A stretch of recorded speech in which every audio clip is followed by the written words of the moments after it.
Kido Odoguwe Bolejeza. Waganyangada Jogod Okwale Huni, Awagisi Wodogote Watana Bobo. Odogwano no Galovici and the Bulevia can Tokolo, Igwe Chile Chilang. Yazulubia Gayataka, Academic Ozo Canalum. Hello.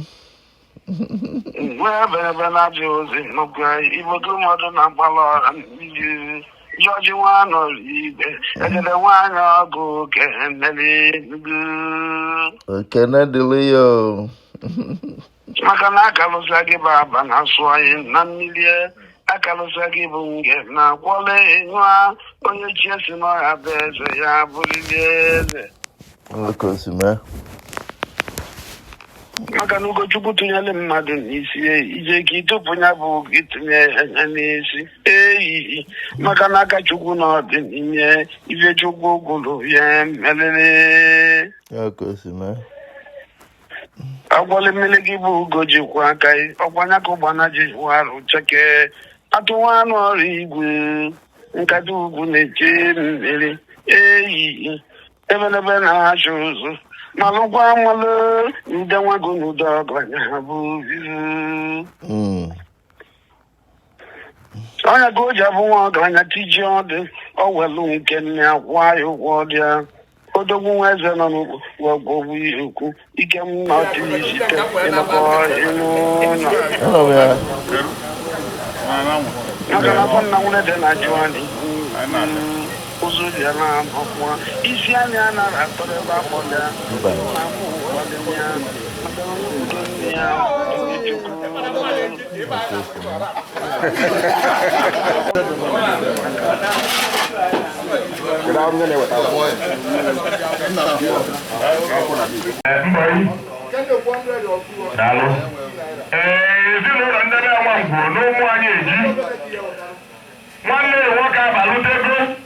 Ndamu na biko sochiano ndejela ijanya na ina fa jabuta na nde na apia na baya na fa batalushiku oke arife nu newu zinu na ndibe anyoku emefo fa batago fa bata fa wana gana tebulu keje mo mena ni onu fo na afo beko zinu na ndibe emefo Emeka no munnie ova bata enyu gurafo papa fada owa keme enyu gurazo ike tuwanya oku ibe na umma nono otuwa nono biko bia na dama awu na fanya kamala bunduka owa keme asbana na jina ya owa keme dino jike wenda okunjisa emefo I can't do both.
Hey.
Yes, so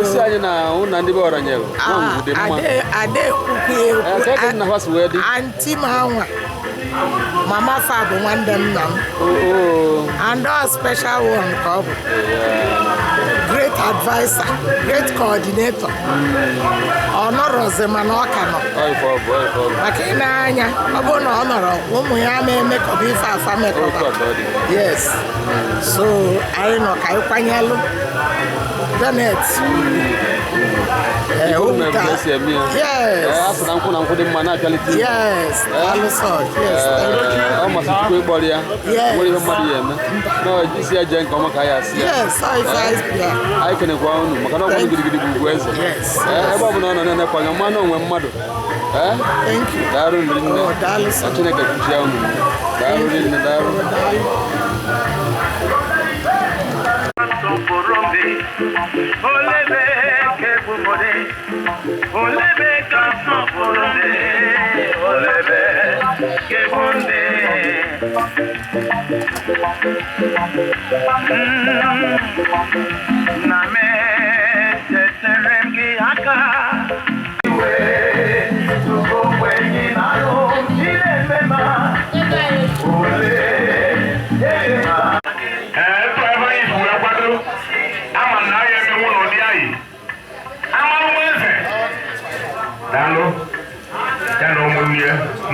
Hallelujah.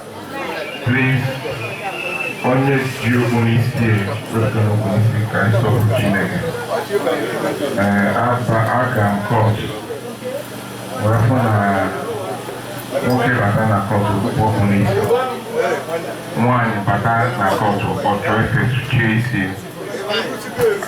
Mgbe aka nọ mara na a na-akwanyere court ugwu. Aga ifu ozu nwoke wepụ ihe n'isi. Nwaanyị achọ ife kechie isi. So let us honor this God by removing our caps. In Jesus' name.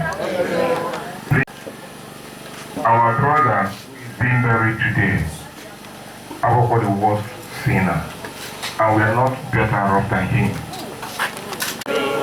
Chineke, kai bulie gị n'olulu gị, kai bulie gị n'ọdụm ebo Juda, kai bulie gị enu n'izuru oke.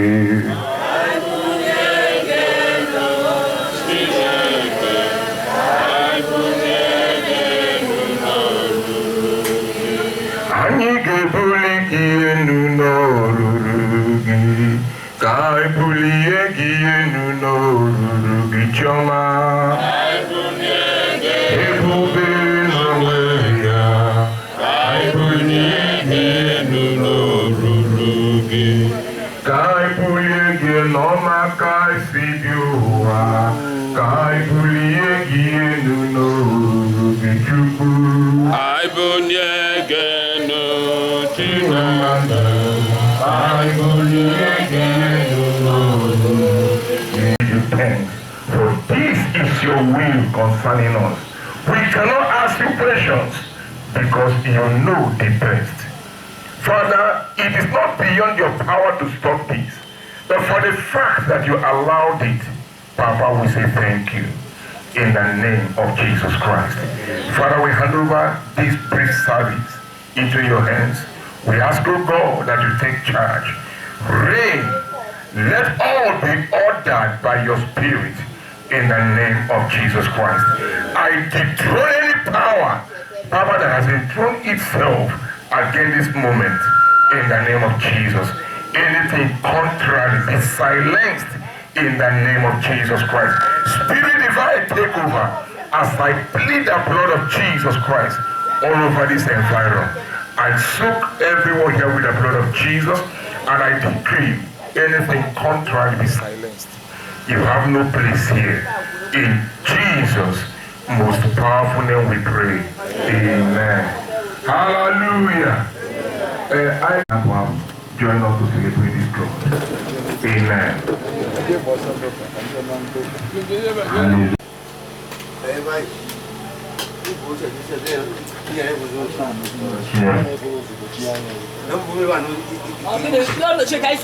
Na-achọpụtara na adị ime ha ji eme ha abọshọn fa ife mfa na ọ dị n'afọ 2 months eme ha abọshọn abụọ mana ngụwa dị ndụ na-efufili your destiny. Ọ bụ na ịma nọ a privilege kọrọ God aka. Hallelujah. Especially ndị our daddies and mummies ha n'ebe a ndị fugoro ụwa si chukwunyekwe ha nna n'ọkịta. It is something of testimony. Hallelujah. Ana babe na kuru Chineke aka. Anyị na-ekele gị Chineke na onye na-eme mma onye na-abịa ọzọ anyị na-ekele gị Chineke na onye na-eme mma onye na-abịa ọzọ ana m ekele gị Obiakulele Adara ike na-adị mkpa ma onye na-eme mma ma ekele gị onye na-abịa ọzọ ọkwa gị bụ onye na-eme mma onye ka osimiri uhie ana m ekele gị dike na dị mkpa m ịdị mma Chineke ịdị mma o Chineke o Chineke ego nwa mara ụzọ ego ya mara ụzọ ịbụ dike na dị ya odo nwa kacha aka onye gbapụta ụwa onye ọma na-enye ndụ onye ọma na-achụ ajọ mmụọ onye ọma na-asa njọ ewo o Chineke asị m o Chineke ewo o Chineke ewo o Chineke ewo o Chineke onye ukwu n'ọgba ya onye ukwu n'ọgba ya o dike na dị mkpa odike na dị mkpa odike na dị mkpa asị m n'ịdị mma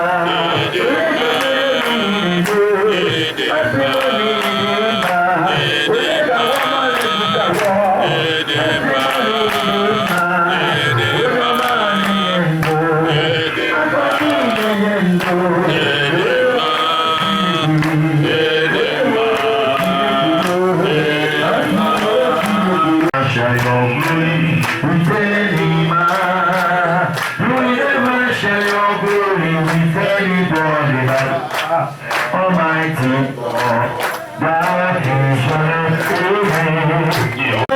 God.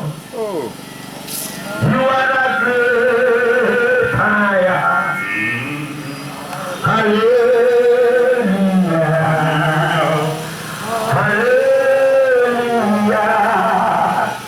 You are mighty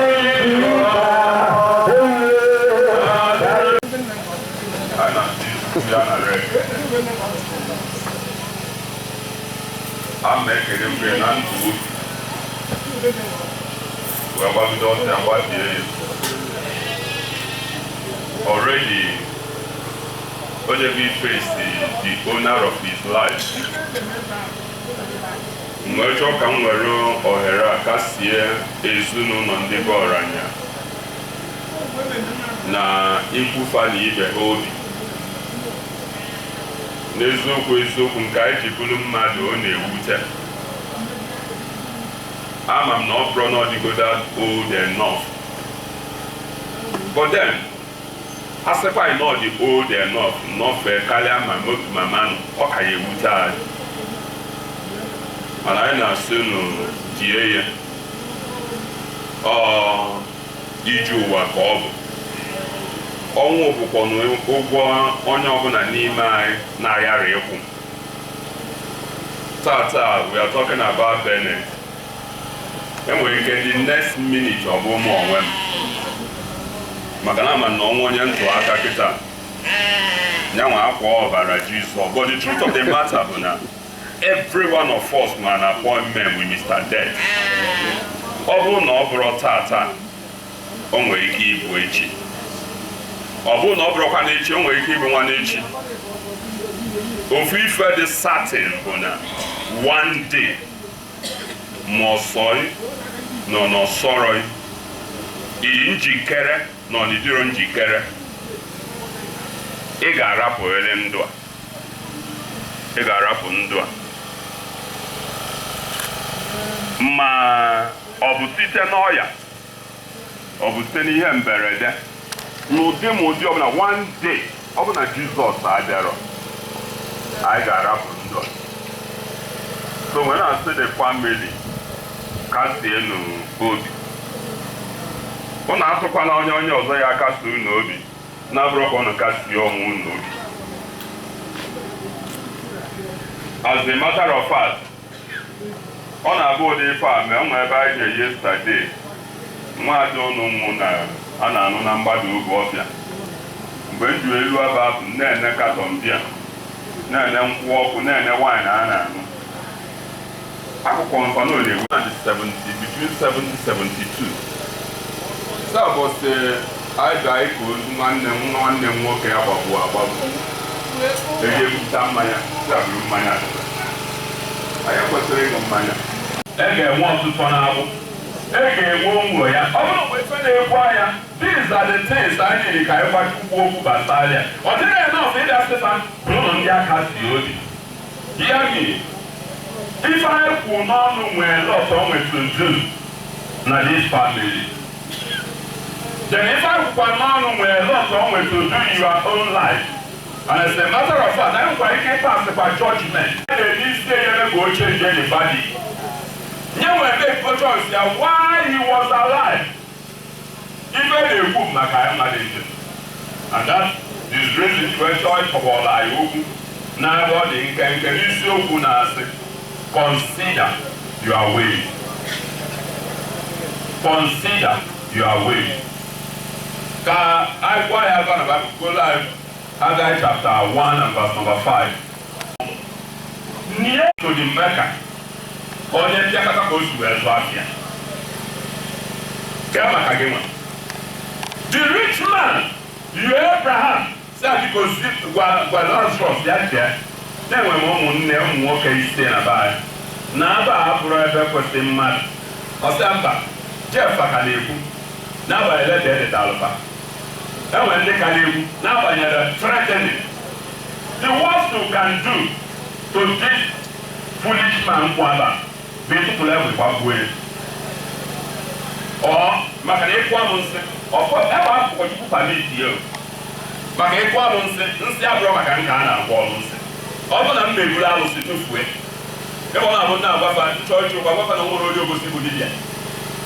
Dapụ na anyị ji ọba kirikite. Anyị nwere ebe ọba bụrụ alụsị tụfuo, ji oye bụrụ alụsị tụfuo, ji obodo dị iche iche tụfuo alụsị. Dị nke alụsị ya wapụsị agụ, ọ ya sị dị na-achọ okwu. Hallelujah. Ọ bụrụ ịkwa ndị bụ ọ Chukwu kwere nwere ike iwenye aka ya ego n'elu. Mana the worst you can do bụ igbu ndụ a. Mana Jizọs na-atụ na-egwu egwu ndụ a n'ọkwa n'isi ya. Ma ebe m na-atụ egwu onye a nwere ikike iwere mkpụrụ obi a na anụ ọrụ atụnye n'ọkụ ala. A na-achọ ịgwa nwanne m nwoke nwanne m nwaanyị, ndị nwa alọ, ndị nne ochie papa m, ọgwọ ndị nkweta ndị ya doziri anya gị. Dị na nwa ebe kwesịrị ka imegharịa, bido megharịba ya Chukwu ya nyere ya aka maka ime menwe n'onwe gị. sọsọ Chukwu bụ onye ga-enwere ya aka imegharị ka ọ ga-abụ n'ikpeazụ imechi maka ka ebere Chineke. Ka akwụkwọ nkwụ anyị ka ya ebere ọma ya ebere mana ha jụrụ na dis famili anyị ji maka ọgbakọta na mbụ mekpọọ na ikenegoro Chukwu maka ezinụlọ ndị bụ Oranyelu. Don anyị na-aba na-eru uju n'ihi nwanne anyị nwoke bụ Benneth rapụarị. But at the same time, anyị nwere Rites inye Chukwu ekele. Nyekere n'isi ezinụlọ Oranyelu na ezinụlọ ndị be Nwangwu kele Chukwu. I think na ụmụ ese kedekwe Chineke n'isi ụmụada ndị Nwangwu, kedekwe Chineke n'isi ndị Abadagụ, ndị ikwu nne Benneth, kede Chineke n'isi ndị enyi, n'isi ndị agbata obi. Si ya daalụ maka na ọ naanị ya bụ Chukwu. Ya daalụ na nchekwaba ka ị na-eme n'eluigwe ma n'elu ụwa. They need any man's approval or permission to do whatever you want to do. We therefore ask that you be glorified in the name of Jesus Christ. That n'isi ezinụlọ ndị be Nwangwu, ndị be Oranyelu, n'isi ezinụlọ ndị be Nwangwu, n'isi ezinụlọ ụmụ ese, n'isi ndị Nwalụ, n'isi ndị Abadagụ, n'isi ndị enyi ndị gbakọta n'ezinụlọ a, ka anyị wee sorofata ego ofufe. Daalụ na nchekwaba, na mkpuchite, na nnọnyere, na ojuju, na ya zoro ozi bụrụ anyị na mmụọ na mpụta ihe.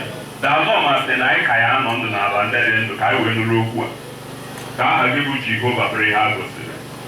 Anyị arịọ amara n'isi ezinụlọ Oranyelu, n'isi ezinụlọ ndị be Nwangwu, n'isi ezinụlọ ndị be ụmụ ese, ndị Nwalụ, ndị Abadagụ, ndị enyi ikwu na ibe anyị onwe anyị bụ ndị gbakọta aba n'ụzọ ọbụla esi woro mmehie megide gị kpasuo egworo ma gị gbaghara site na amara baala onye ukwu na onye nta n'ime anyị.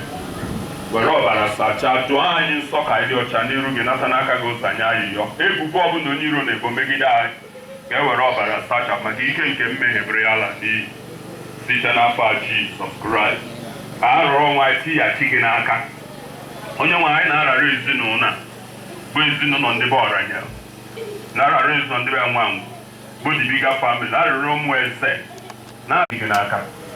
Nwere onye kwukwu na onwe ya, nwere onye gba ọsọ agba ya n'ike onwe ya.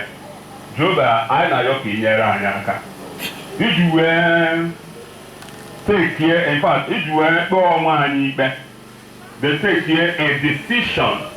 Onye nwe anyị to seek you while there is time and life. Onye nwe anyị ka ọ ga-abụ na mgbe ndụ a ga-agasị na onwere n'ime anyị ga-eti mmakwara. Anyị yọrọ gị papa anyị wee sị na anyị ji ọbara Jizọs na-ekpuchi anụ arụ, mkpụrụ obi na mmadụ wee na-efesa ọbara Jizọs n'ezobe ndị be Oranyelu niile si n'iru na anya mmụọ na-ekere eluigwe n'ụwa ya akwanye ọbara Jizọs. Ọ dị okwu ekwukwugide ezinụlọ, ọ dị izu agbara megide ezinụlọ, ọ dị aja a chụrụ megide ezinụlọ, ọ dị nsị agwọrọ megide ezinụlọ, anyị na-akwanye ọbara Jizọs. Onye nwe anyị mee ka anyị mata na ọbara na-ekwu ihe ọma karịa ọbara ebe, na anyị na-emeri site n'ikike dị n'ime ọbara Jizọs. Ka ọbara Jizọs sụọ ude n'isi ezinụlọ, ka ọbara Jizọs sụọ ude n'isi ezinụlọ ndị be Oranyelu, ka ọbara Jizọs sụọ ude n'isi ezinụlọ ndị be Nwangwu, ụmụ eze, ndị Nwalụ, ndị Abadagụ, ikwu na ibe. Onye nwe anyị na-eguzo n'elu ọbara a wee na-eguzo n'ike nke okwu, na-eguzobere mmụọ ọbụla arapụghị n'aka. Si anyị emebebe ezinụlọ arụ, si anyị ekwana ka ezinụlọ a ṅụọ mmiri tọgbọ iko ya na ezinụlọ a eriri ife nketa bụ erutere ha aka gị mmụọ na-adịghị ọcha n'aha Jizọs Kraịst. Maka ọ dị onye na-enwe Chineke mepere ya ụzọ n'aha Jizọs Kraịst. Onye nwe anyị, nkwubi okwu anyị bụ na ihe anya mmiri agaghị eme ọzọ. Oku ọzọ a ga-agba bụ oku ọṅụ, ọ ga-abụ oku ịṅụrị, ọ ga-abụ oku ibulite elu, ọ ga-abụghị anya mmiri n'aha Jizọs. Na rekere niile ọ ga-ebu eze dị otu niile ọ dị iche dịka gị ma ọ dị n'aha Jizọs Kraịst bụ ebe anyị. Amen.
On behalf of all my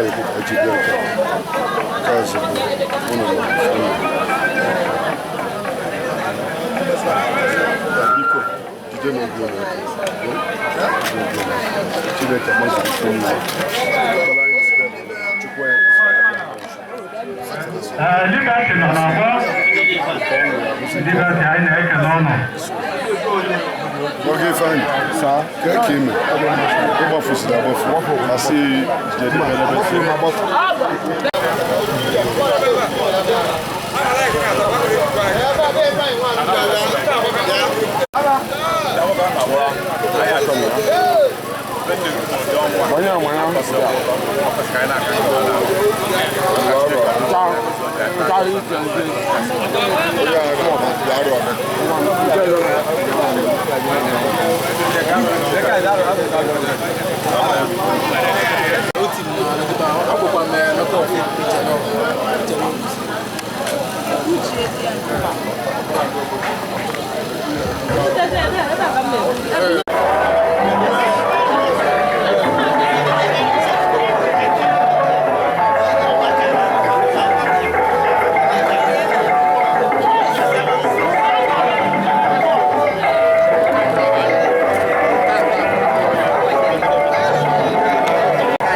Thank you. After brief, you are Oranyelu Nwangwu. Yes, Onyana one opposite Tom direct. Is with the one name, which is done. One in the woman. I'm good now. Where will be come on, name and I could be got that. If I didn't, first of all, I'd make it. I can in Chukurin and Onya is good to boss. I don't know, do me, but I took a quarter of a minute to one. Onya, fair weather. They can let you and their book. No, when they are Baba Souk, Farmer Souk. Second in Chukuna Fabia, non, he came, people even didn't have to my day, could never bam. You know, I never name one name. Who is you? Fabia, non, you know, while so often more of my this in Lagos, I appreciate in the family, in the immediate family, if I am wearing the past in various places where not one this one. Yes, Mass Copini because if I bought one up now out to me.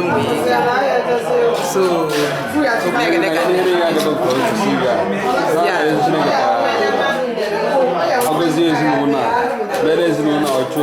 I'm not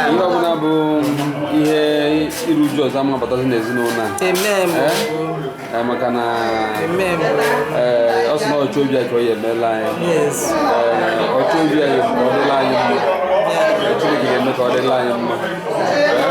the mic and no good when you're one watching a quite. If I know to go as the one they wanted to go to the business 1983. 1983 shortly after West my dad if any night mess imago is no na for rose ma me baga se para monye is no na meto so go kale mana na ma si chineke onye na afu ife na afu na so onye mma ebiri meto is no na mara onye mma icha no ma ama na is no na onye obuna bụ onye mma icha na is no na obini we ka ya na ayo nya job nya gba na nkiti my brother is bafu ogwa akwụkwọ 3 master's degree, very intelligent human being. 3 master's degree, life which mana tata ya fi n'anya. Tata ka ọ na-aba n'anya. Nigerian tan age we don ya na ebe 5. You know? Maka na obodo Igbo bụ 11 mana time nke anyị nwa bụ 5. Ọ mgbe aga anyị ji kwa omenala anyị mere ebe a, ụbọchị taa. Sasi Chineke, onye na-afụ n'ife na-afụ n'ezi. Ọ bụ mmụọ mee ife dị n'ezinụlọ a, ọ bụ mmadụ mee ya, onye ọ dị ndụ, onye ọ nwụọ anwụ. Ụwa onye a niile nwere ka ọ fụ ezigbote mmadụ. Onye afọ ife dị ka famili ya, ọ ma afọ ezigbote mmadụ. Anụ nwanne m nwoke a na ayọ Chukwu nna. Ụwa ya niile ya amụ ife bụ ọnyanya, ya amụ ife bụ ajọ mmadụ ya esi ụzọ ya wee gaa bikọs anya ukwu erika. Sisi o ji obodo Igbo efe nwa mmadụ wee nọdụ na nsogbu wee ya arụrị nne ya sị ya wee si ụtọ a wee end ya up. Years. Mana asị Chineke, my brother nọ 30 years or 40 years nọ na ya ya. Onye a ụwa ya niile ọ ya atọ na ya ya. Ife ọbụla my brother agabiga, ezinụlọ ya agabiga ya, generation ya ọbụla ya agabiga ya, ife niile ọ na-eme ọ ya agabiga ya, ife niile afụfụ niile ọ taa, onye mewapụ obi ezinụlọ ya anya, ezinụlọ a wee kwa akwa, Chineke ọ gị ka ibe bụ akwa, were aka gị nụọ enye na onye ezumike, onye ọ dị ndụ nwa, in the mighty name of Jesus.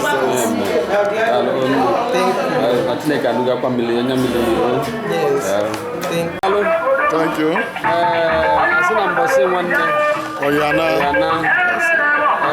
Tata bụ nwanne ya Benneth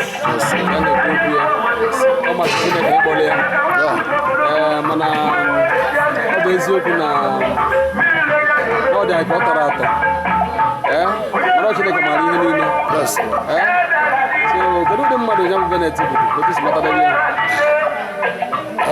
Benneth amara asịkwa na m na-apụta ụwa ọzọ 1 million times Benneth ya abụrịrị ọka ya abụkọ nwanne m Benneth bụ my role model ife a na-akpọ role model Benneth amara nke m mesiri akọwa ya ma nkọwa bịa ọ ga-ewutere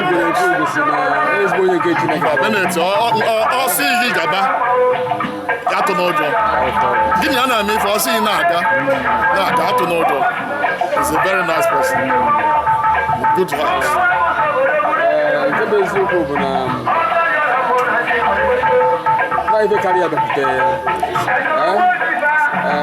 mana ife anyị mabụ na Chineke ma ihe niile ya na-asị famili niile kasie na ọ bụga n'uche ya ọ bụrụ ebumnobi ọ bụ na ihe a mana nwere ihe mmadụ ya emenwu ya mana asị m ka iwere n'afọ ya famili ụlọ ka ịkpọ Chineke ife ịchọ mana na ọ sị na ọchọ obi aka onye emela anyị onye dị tebụl turn around ife na-asị Chineke bụ ọzọ emezina anyị achọghịzi ọnwụ elu ya ka Chineke bupụrụ anyị ọnwụ elu bupụrụ anyị ife ntụmadị nke dị iche iche na ndụ anyị ụmụnne m ndị ọzọ ka ha tọọ atọ wee nwụọ taa atọ nweta ife enwe ife akọ ka ife enwe wee nwụọ ka Chineke nọrụkwa na mkpụrụ obi Benneth ya ezigbo mmadụ adị ọkụchi n'anya a sị na ihe agbara ka ejide gị enyi ya mmiri na-enye bụ nsogbu other days mana tata ka Benneth wee dị so nke a testimony ibe na onye udo na so ebe nji n'aka bụ na ebe ọ nọ nkịta nwere nsogbu dị ya darụrị nne ugwu kwanyere ọ Chineke ya kụghachi unu darụ ekene ikekwana aka maka ndị amara iwu afa m bụ Chukwunwobi Oranyelu Nwangwu Chukwunwobi Godwin Oranyelu Nwangwu anyị kenere nne darụrị nne odogwu wee bụ na-ejieze nwaọganya nkata jọkọta ọkwala ihu nne ọgbọgisi ewu dọgọta ewu aka na akpụkpọ odogwu anụnụ gara obichie na-ekwula ebi eke na ntụkọrọ igwe chilechi na ngwuru ezururiobi aga ya taka ekele m egozo kenelụ mmanwụ daalụ mgbe eberebe na-abịa ozi nnukwu ibodo mmadụ na-agbalị ọha mmiri Jọji nwa nọrọ igwe egede nwaanyị